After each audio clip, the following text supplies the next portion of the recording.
go and understand what is kashaf. If betul you see you are kashaf, are we going to ask you these 5 signs, basic 5 signs?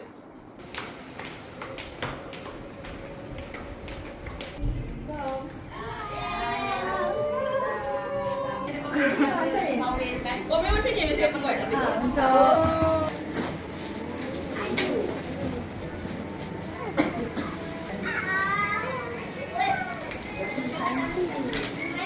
Kuat ke? Oh, dia akan jadi barang. Ya, semua mainan. Selalu kalau untuk kek budak-budak, akak selalu letak guna mainan lah. So budak-budak boleh simpan.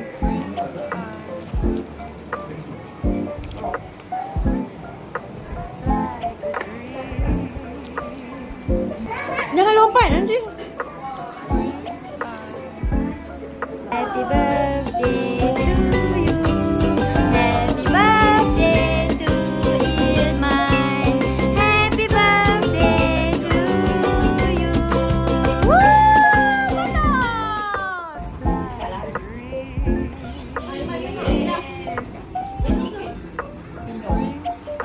Ayo, ayo, ayo. Buat cheese. Oh. Ya nak. Happy birthday to you. Dapat dah barang dia. Buka lah.